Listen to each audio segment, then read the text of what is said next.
asalaamaaleykum mbokk éleveurs yi maa ngi leen di nuyu di leen ziar ku nekk ci turam ak santam El Hadj Ndiaye la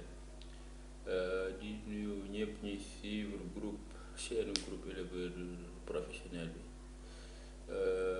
di ñëwaat tey rek comme ni ma leen ko promettre pour présenter leen version professionnelle pour APCAL bi application de calcul bi pour évaluation laadum yi. Donc tey version pro bi interface bi nekk nii xaaral ma quitté ko lancé waat ko voilà gis nga démarrage bi sax bokkut ak bële donc interface bi tamit am na ay wuute ci design bi par rapport ak information yi fi nekk ak possibilité yi nga xam ni mën nga ko def. Donc tey comme bële rek on a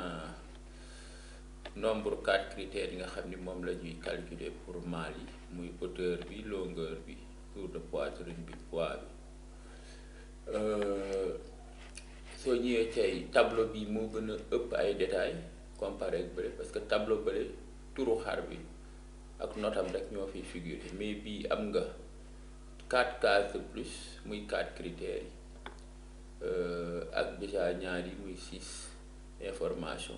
Donc bii mooy moyenne hauteur au garrot bi bii mooy moyenne longueur bi bii mooy moyenne tour de poitrine bi bii mooy poids bi. Lu tax ñuy wax moyenne nag mooy d'habitude parfois dafa am ñoo xam ne dañuy jël 3 mesures def multiplier ko diviser ko donc pour am la moyenne donc moo tax ñuy wax moyenne bi. Bu njëkk ba d'habitude dañ daan wane benn mesure bi rek mais bu ci nekk ñaar yëpp mën na liggéey ak moom donc information yi daf ci yokku. Aussi di nga am possibilité am benn bouton sauvegarde maanaam boo defee sa calcul ba pare li nga calculer nga denc ko tey boo tëjee application bi boo soxlaatee loolu da ngay mën a dem nga jëli ko information yi daf koy sauvegarde. Beneen biir aussi bii soo ñëwee fii ci menu bi di nga gis beneen information bu si doole ku mooy calcul note finale bi comme ni ñu ko xamee évaluation xar yi ñaari tour le premier tour bi dañuy natt xar yi jox leen ay notes. Suñ leen joxee note am xar yu qualifié dem deuxième tour donc xar yooyu suñ demee deuxième tour dañ leen di évaluer ci ay critères yoo xam ni en termes de zootechnique mën nañu ko tuddee ay critères fonctionnels et esthétiques mooy loo xam ne dafa aju ci bindu xar bi ci ay tànkam ci doxinam ci melokaanam ci xeetu rafetaayam génnam ak fi demee noonu donc loolu la ñuy résumer ci critères fonctionnels et esthétiques pour les puristes. Donc loolu dañ koy jox tamit note suñ paree boole ñaari note yooyu donc note yooyu ñuy boole moom mooy joxe la note finale la donc tey bii mën nga calculer note finale bi comparé ak version bële ma leen waroon mais aussi di nga am information ci moyenne bi nga xam ne moom la xar bi def hauteur ci longueur am ci tour de poitrine am ci poids aussi di nga mën a sauvegarder sa liggéey ba pare bii soo xoolee calcul yi c'est plus automatisé parce que bële dafa daan wax note bi temps la note bi temps la note bi temps la soog a jàll mais bii da ngay dugal rek yow information yi bu jàllee rek daf koy yóbbu moom directement affiché la ko ci tableau bi. Donc tey bii sooy xool peut-être jubluwaayam day gën a adressé wu ci ñi nga xam ni professionnel dañuy def ci wàllu natt yi muy jury nga wala commission scientifique nga. Wala association parce que tey soo xoolee outil d'audit la mën na auditer par exemple boo woon jury tey parce que d'habitude soo xoolee commission scientifique yi amuñu accès ci calcul bi donc tey su la jury bi liggéeyee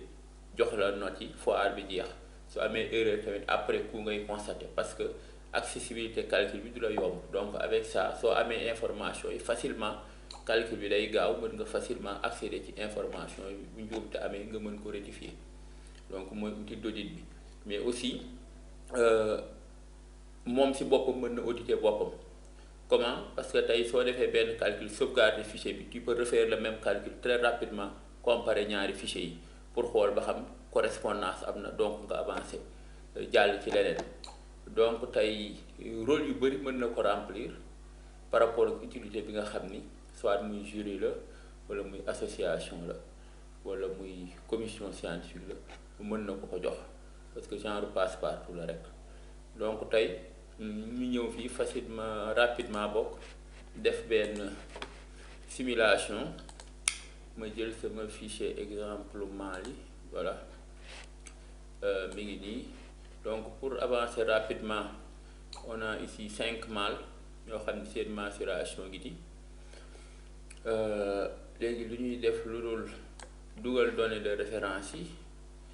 comme ça jàll ci calcul bi pour ngeen xam mbir mi nu muy doxe. Ma fàttali leen bii dafay classer xar yi automatiquement selon ngay dugal note yi. Bu dee calcul manuel bi yaay xool bi ëpp di classe, mais bii le classement se fait automatiquement. Donc tey mu ñëw dugal fii HG de référence bi déjà pour ñu mën a jàll ci calcul bi.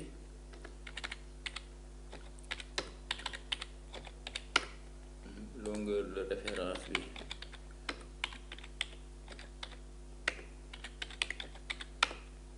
TP de référence bi, poids de référence bi. Ok, léegi dugal nañ ci de référence ci léegi ñu calculer xar bi nga xam ni moom lañ njëkk a am fii. moom xar bi njëkk a am fii ban xar la, galactique la. Donc ñu calculer kii am 112,9 12,9 159,5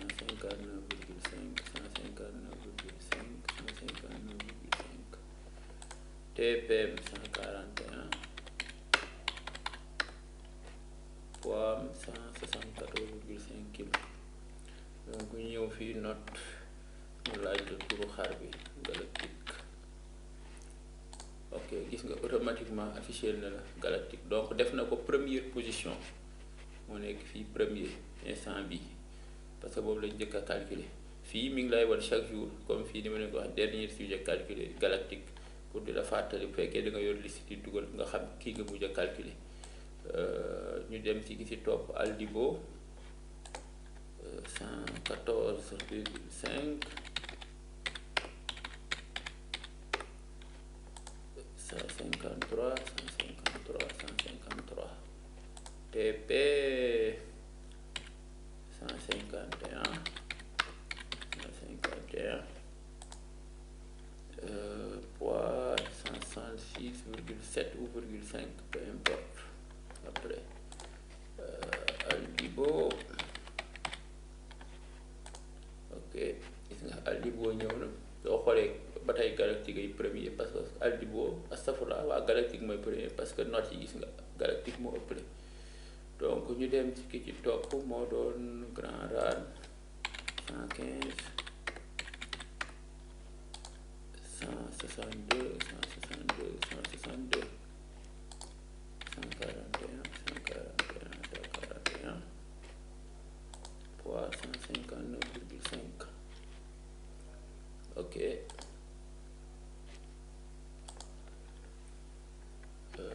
Rane def ok, gis nga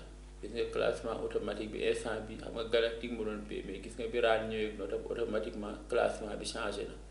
par rapport ak notre premier tour bi xar bi obtenir.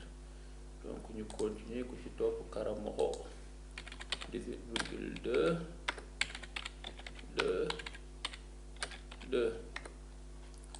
longueur 103,5 TP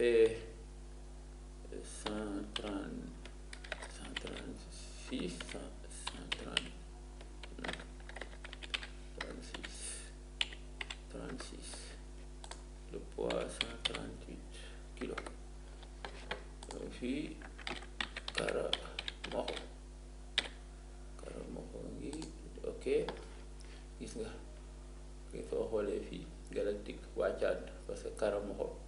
ñëw na jël fii deuxième à la place ci Rane jël bee kii classement bi comme ni ma ko waxee c'est automatique. Yow dafa sonn di classé dara, moom mooy classé automatiquement. Léegi ku ci topp jackpot 114,5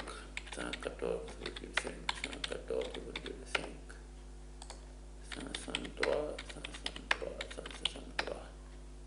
TP 145 le poids 177,5 kg. Ok, jackpot. Ok, gis ngeen fi mu toll nii fii classement bi ñëw na gis nga jackpot moo mujj a dugg mais notam permettre na ko moom la classé premier parce que mu ëpp note donc soo xoolee nii galactique ak aldivo la njëkk a dugal mais soo xoolee selon yeneen xar yi seen note xar yooyu dañu wàcc donc premier deuxième troisième quatrième cinquième donc nii lay tëddee version pro bi donc di nga mën a am fii moyenne hauteur bi moyenne longueur bi moyenne TP bi ak poids bi donc là soo paree yow da ngay ñëw nga sauvegarder automatiquement par exemple tey su ma ñëwee fi def sauvegarder daf may demander ma sauvegarder fichier bi fenn donc ma tudde ko calcul mal premier tour donc calcul mal premier tour ma enregistré donc mi ngi nii def nañ suñu calcul ba pare ci premier tour bi donc damay arrêter vidéo bi comme ça ñu dem engager deuxième tour bi